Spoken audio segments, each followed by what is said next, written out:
My name is Carla Miller, 32, an estate lawyer. My job is to distribute people's assets after death. Who gets the house, who gets the stocks, who gets that worthless oil painting.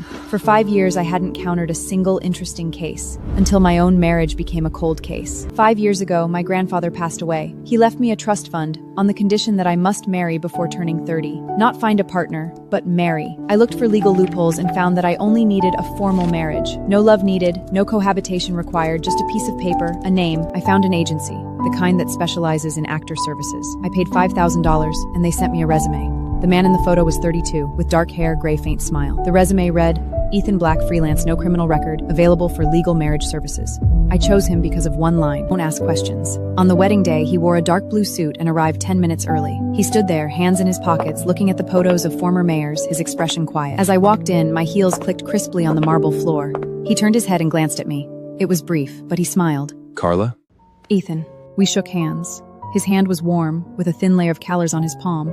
Those calluses weren't from holding a pen, more like from handling tools or equipment. I noticed, but didn't ask, because this is the resume said, won't ask questions. I shouldn't either.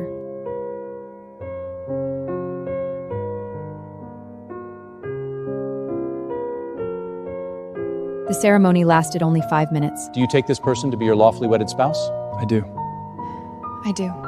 Prepared by the agency. I put it on. It fit perfectly. He put it on. The inside of the ring was smooth, no engraving. It belonged to no story, only to this transaction. After signing, he said, Do you need a photo together? No need. Then I'll leave first. Okay. He left. I held the marriage certificate, standing at City Hall entrance. The sunlight was bright, making me squint. I was married, to a man whose full name I didn't even know, but I didn't care, because it was just a transaction. The certificate felt heavy, stuffed it into my bag, alongside those state documents. Like them, it was just a contract. In the first year of marriage, we only met 4 times. The first time was for tax filing. He brought his income proof, I brought mine. We sat in the accountant's office for 40 minutes, barely speaking. He sat next to me. The chair was old, creaking with every movement. His fingers tapped lightly on his knee. No rhythm, just tapping. The second time was a family gathering. My grandfather's lawyer came to verify the authenticity of the marriage. Suit, same neatly combed. The gathering, he called me darling, poured wine for me, and held my coat. When his hand touched my shoulder, the movement was gentle, as if a very gentlemanly. What do you do for work? Freelance. In what field? Various fields. When he answered, his eyes didn't dodge, but the curve of his mouth changed. Not a smile, but defense. The third time was my birthday. He showed up at my door without notice, carrying a paper bag with a potted phalaenopsis orchid inside. The flowers were purple, very small, petals thin as paper. What is this? Birthday gift. The agency said married people should give gifts. You didn't have to. I know, but your file says you like flowers. If you don't like it, you can throw it away. I didn't throw it away. Addressed as Dear Mr. Black and Dear Miss Miller. I never deleted those emails. The 4th meeting was when he came to sign renewal contract. Our marriage contract was renewed annually. He sat in my office for 15 minutes, signed the contract, took the check. Do you want to continue? What about you? I have no objection. Then let's continue. He left. I stood by the window, watching his car drive out of the parking lot. It was an old Honda, silver, with a scratch on the rear bumper. I noticed that scratch, because I had one too. Not a coincidence, but the tech understanding of the poor. In the 3rd year of marriage, I discovered something. He wasn't a freelancer, he barely worked. His income statement showed fixed annual earnings sourced from consulting services. I didn't know who was sending him money, but the amount was just enough for him to live, no more, no less. Not enough to raise suspicion, not so little that he needed to find work. He lived in a tiny apartment in the South District, near the airport. Not to see him, but because he forgot to sign a document, I dropped it off on my way. It was raining lightly that day. Raindrops hit the car window, blurring the streetlights. The apartment was in an old building. The hallway lights were covered revealing peeling paint on the walls. His apartment number was 204. The door was ain, and the sound of a radio came from inside, playing jazz. The saxophone sounded horny. I knocked on the door. He walked over, wearing an old t-shirt, hair slightly messy. He saw me and paused for a moment. You forgot to sign the document. I didn't go in, but my eyes scanned inside. Oh, come in. The living room was small, with a sofa, a table, and a stack of books. No photos, suitcase leaning against the corner, black with an old luggage tag tied to the zipper, the writing blurred. Suitcase looked ready to be picked up at any moment. He signed the document and handed it back to me. Do you travel often? What? The suitcase. He glanced at the suitcase and paused. The pause was brief, but long enough for me to notice his fingers tightening. It's a habit. He walked me to the door. The elevator arrived, and I stepped in. As the door closed, I saw him standing in the hallway, his figure thin, and the light went out again. The elevator descended. The voice-activated lights turned on one by one, then off one by one.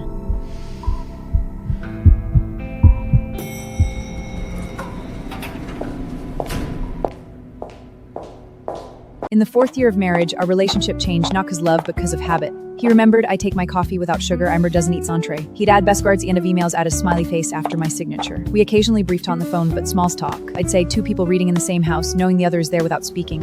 What are you doing here? Just passing by. Your office is in the south.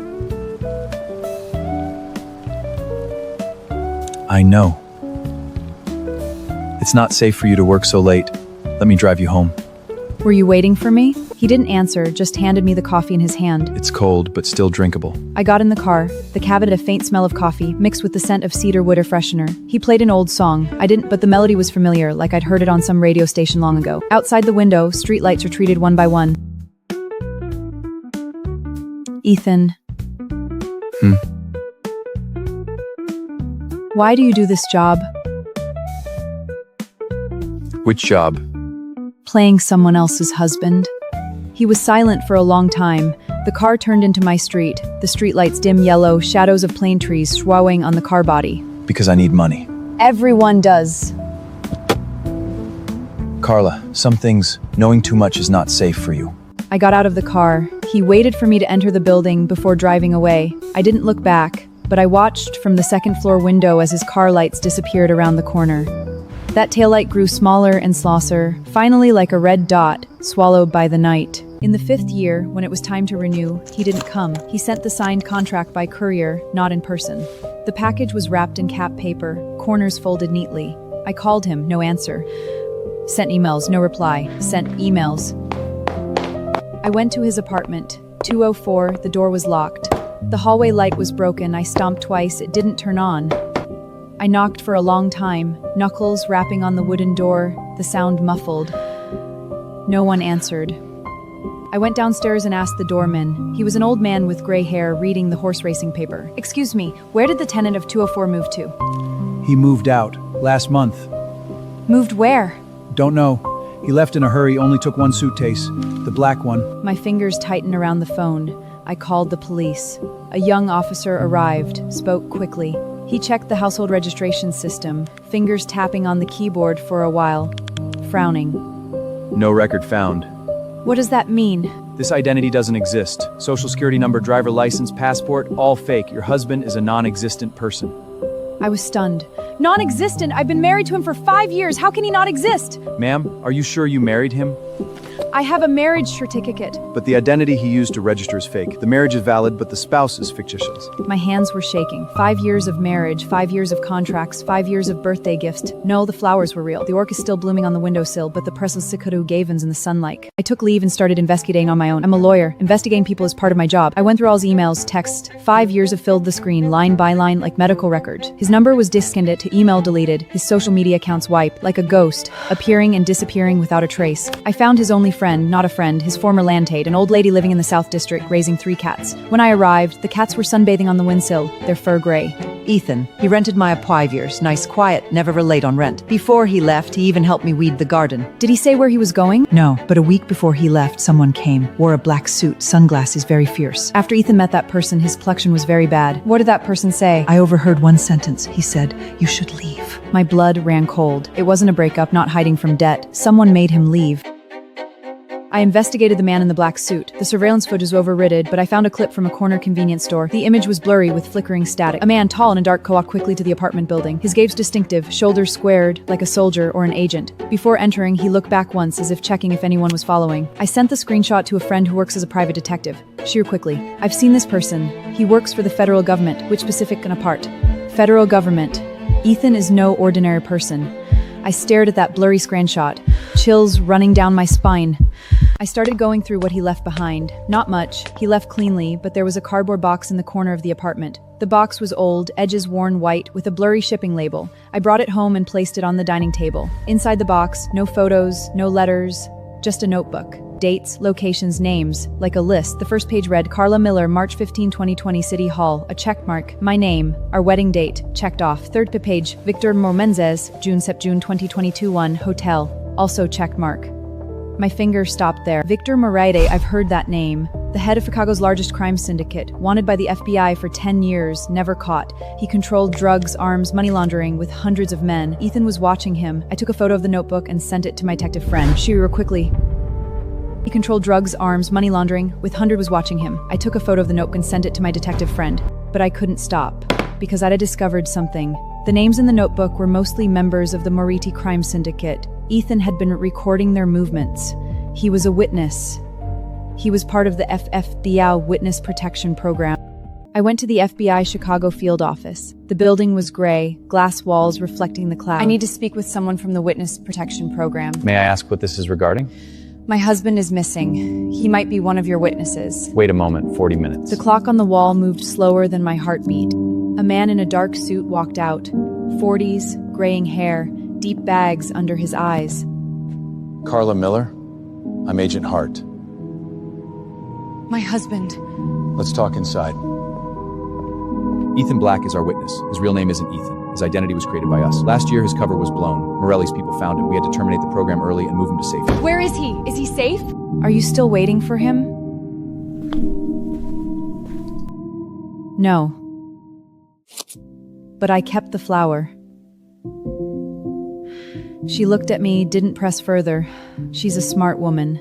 The first month after Ethan left, I packed his things into a cardboard box. Notebook, marriage certificate, that postcard. No, the post came later. Nothing happened this month. The box went to the bottom of the closet, squeezed with out-of-season sweaters. The orchid was still blooming. I'd changed its soil, added fertilizer. I'd warning, moved it to the window shield at night, letting it baste in the moonlight. The second month, I received a package. No sender, no address, just one line, for Carla Miller. The postmark was from Florida. My hands shook as I opened it, the tape tearing loudly. Inside was a postcard. Front, beach, blue sea, white sand, waves shimmering like silver in the sun. Back one sentence only. It was his handwriting, I recognized it. Those words slowly, stroke by stroke, as if afraid I wouldn't clearly. He's still here. He's alive. He used a postcard, the flower bloom, he's quietly. That postcard stayed on onto the fridge for a corner slightly by the kitchen heat. Agent Hart came to see me again. This time, his expression was heavier. Moretti's people found Ethan's new identity. He has to move again. How long? Can I see him just once? No. Why? Because being together will get him killed. I fell silent. He was right. Ethan's cover was blown because Moretti found our marriage record. The marriage 5 years ago was his only flaw. That was me. I was his flaw.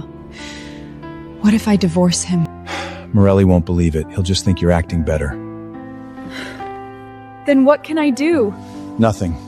Just wait for him. Wait for how long? I don't know, maybe a year, maybe 10, maybe forever. How do you come back from that? I saw him off, stood by the window watching car leave the park lot. Different from Ethan's car, this was a black SUV. No scratches. But I stared at that door for a mind. Winston the camper reflected his lips colorless. I will wait, no matter how long, because he is my husband. I started having insomnia. Every night, lying in bed, staring at the ceiling. There was a crack on the ceiling left by a heating leak last winter, shaped a question mark. Why would I ask him? I don't even know his name. You don't know what he looks like. You do, but that face is fake. When he smiled, it was Ethan's smile. When he drank coffee, it was Ethan's habit, but he wasn't Ethan. Ethan was a non-existent person.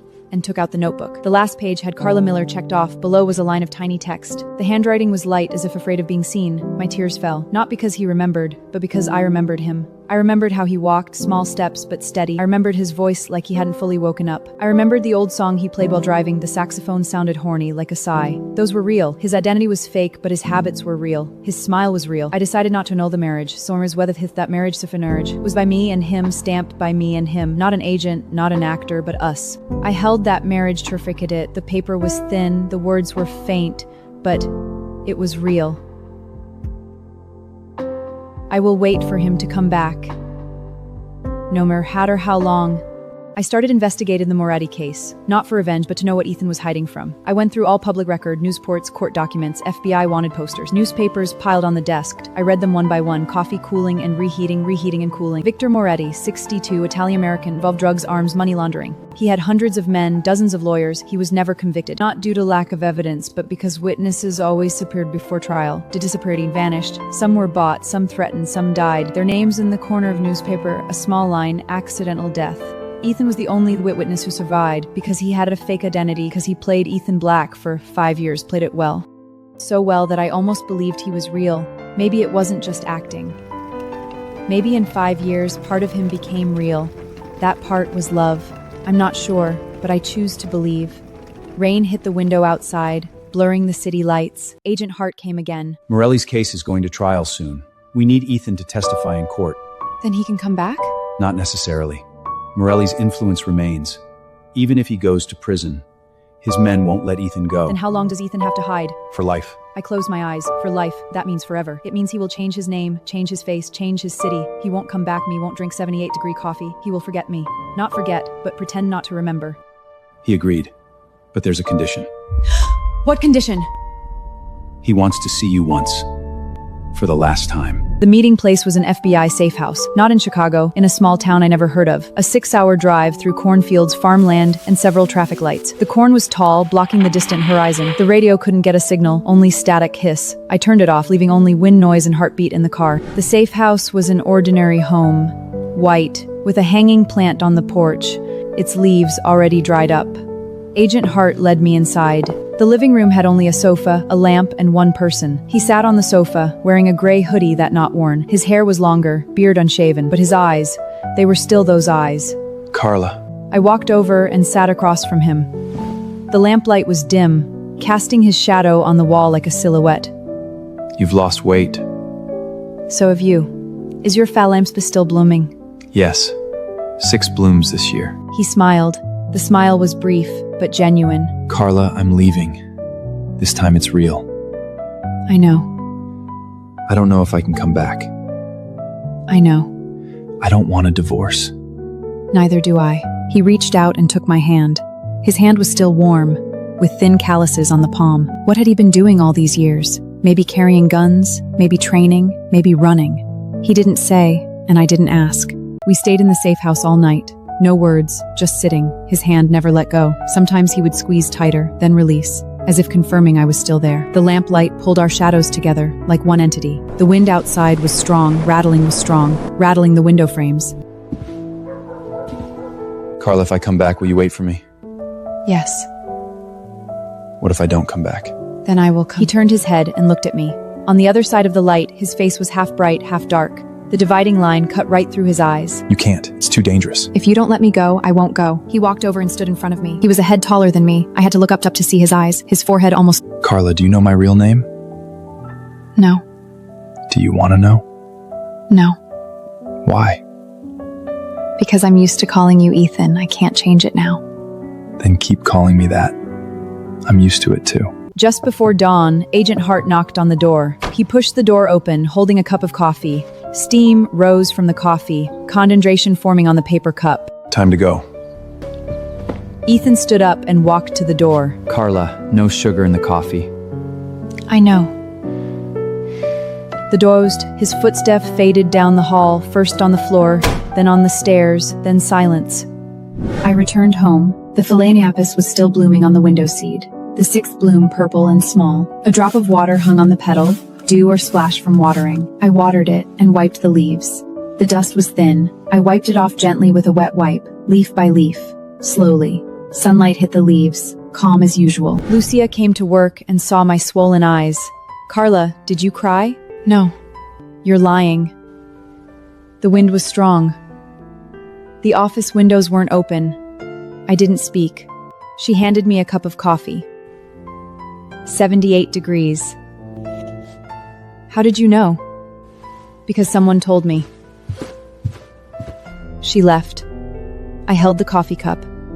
The wall was hot. Morelli's trial began. News was everywhere. The headline, Trial of the Century. I saw Ethan on TV. Not Ethan, but another name, another face. He wore glasses, hair cut short, in a dark blue suit. His voice changed, tone changed, expression changed. He was a new person. The room was so quiet I could only hear the TV. I saw Moretti order the killing with my own eyes. The tone of that was exactly like when he said no sugar in coffee. Calm, certain, no hesitation. My tears fell. Not for him, but because I finally knew he was real. His testimony was real. His fear was real. His courage was real. His name was fake, but his life was real. The TV screen's light reflected on my face, flickering. He glanced at the camera. I didn't know if he was looking at the lens or at me. In this moment, I understood everything. I was no longer confused. I knew what I had to do. Moretti was sentenced to life in prison. His eyes scanned the lenses, as if looking for something. Maybe he was looking for Ethan, but he couldn't find him, because Ethan was gone. On the day of the verdict, I received a letter. Just one line, "Carla, it's over." It wasn't Ethan's handwriting, it was typed, but he knew I would understand. I folded the letter and put it in that cardboard box. The box was full. I got a new one, bigger, blue. Not because there were too many things, but because the days ahead are long. I returned to a normal life, work, home, eat, sleep. The orchid wilted and bloomed again. Year 5, year 6, year 7. Its roots had filled the pot. I changed the soil 3 times. When dividing, I carefully separated the roots, afraid to hurt them. One at my home, one at the office. You're not growing flowers, you're growing memories. Maybe. Are you still waiting for him? Not waiting, but blooming. In the 8th year, I received a postcard from Maine. On the back, "This lighthouse is still shining." It was his handwriting. I stuck it on the fridge, right next to the first one. The fridge was full, so I got a double-door one, although there were only 2. In the 9th year, Moretti died in prison, heart attack. His name scrolled across the bottom. He was dead. The man who hunted Ethan was gone. The Moretti family fell. His empire collapsed. Ethan didn't have to hide anymore. I called Agent Hart. "Moretti is dead. Can Ethan come back now?" Theoretically, yes. But he has a new identity, a new life. He might not want to come back. "Tell him I'm still waiting." I will. The call ended. I held my phone, standing by the window. The sky was blue, cloudless. The orchid was blooming. I opened the door that had been closed for 9 years. Put on new sheets. Dark gray, his favorite color. Waited a month, no news. 2 months, 3 months. The orchid bloomed again, purple and small. The phone rang, an unknown number. Carla. It was his voice. Low, a bit hoarky.